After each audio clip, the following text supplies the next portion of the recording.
అలాంటి పార్టీ కూడా ఈరోజు చిటికలు పడేటట్టు చేయగలిగింది రాహుల్ గాంధీ గారు, ఇండియా బ్లాక్. అందుకు గాను దేశ ప్రజలందరూ కూడా రాహుల్ గాంధీ గారిని అభినందించక తప్పదు. బీజేపీ పార్టీ ఒక మతతత్వ పార్టీ అని మతం పేరుతో చిచ్చు పెట్టడం, ఆ మంటలో చలి కాచుకోవడం బీజేపీ చేస్తున్న రాజకీయాలని మణిపూర్ ఘటన ద్వారా రుజువు అయింది. కాబట్టి బీజేపీ చేస్తున్న పొరపాట్లన్నీ ప్రజలు గమనించారు. కాబట్టి ప్రభుత్వానికి చెందిన ఆస్తులైతేనేమి వాళ్ళ బినామీలకు కట్టే ప్రయత్నం చేస్తున్నారు. కాబట్టి ఈరోజు బీజేపీ చేస్తున్న అరాచక పాలన వల్లనే ఈరోజు బీజేపీ పార్టీకి మెజారిటీ తగ్గడానికి కారణం.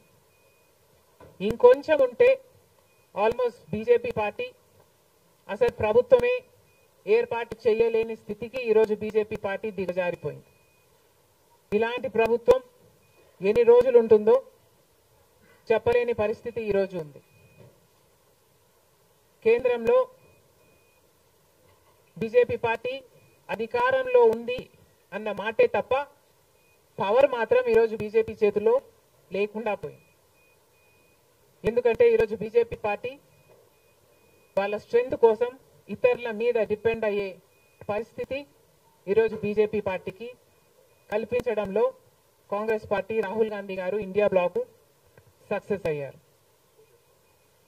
దేశవ్యాప్తంగా ఇది పరిస్థితి అయితే ఇక రాష్ట్రంలో చంద్రబాబు గారు కూటమి పవన్ కళ్యాణ్ గారు బీజేపీతో కలిసి ఇక్కడ ప్రభుత్వం ఫామ్ చేయడం జరిగింది. ఈసారి జరిగిన ఎన్నికలు రాష్ట్రంలో చాలా విచిత్రంగా, అన్ప్రెడిక్టబుల్ గా, అన్ప్రెసిడెంటెడ్ గా ఈ ఎన్నికలు నిలిచాయి. కారణం ఏమిటి అంటే ప్రజలు చాలా డిసిసివ్ గా ఒక నిర్ణయం తీసుకున్నారు. మాకు మార్పు కావాలి అన్న నిర్ణయం ప్రజలు తీసుకున్నారు. కాబట్టే ఈ ఎన్నికలు ఒకే డిసిషన్ మీద ఆధారపడి జరిగిన ఎన్నికలు. For Jagan, against Jagan.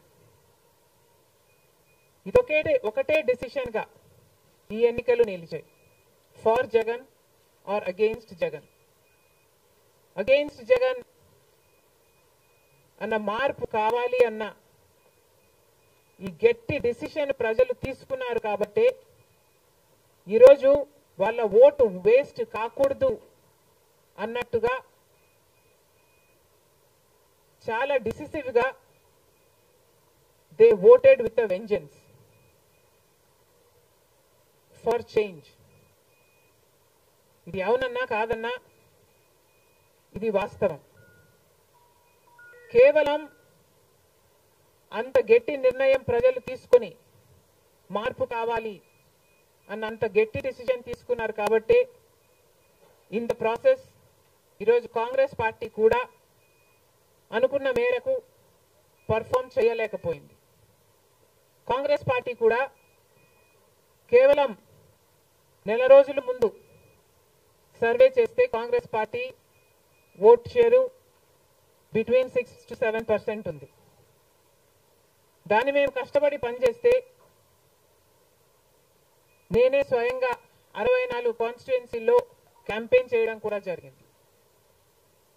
వీటన్నిటితో కనీసం 8% దాటుతుంది అని కాంగ్రెస్ పార్టీ ధీమాగా ఉంటే అది కూడా జరగలేదు. కారణం ఏమిటి అంటే ప్రజలు చాలా డిసిసివ్ గా వాళ్ళ ఓటు వేస్ట్ కాకూడదు, ప్రభుత్వం ఎలాగైనా మారాలి, మేము మార్చాలి అన్న డిసిషన్ తీసుకున్నారు. కాబట్టి ప్రజలు కాంగ్రెస్ పార్టీకి కూడా ఓటు వేయడానికి ఆలోచన చేయడం జరిగింది.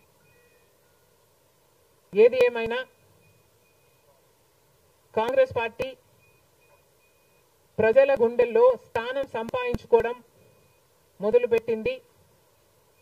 ఇది ఇలాగే అంచెలంచెలుగా పెరుగుతూ పోతుంది. రాహుల్ గాంధీ గారి నాయకత్వంలో మేమందరం కూడా కష్టపడి పనిచేయడానికి సిద్ధంగా ఉన్నాం.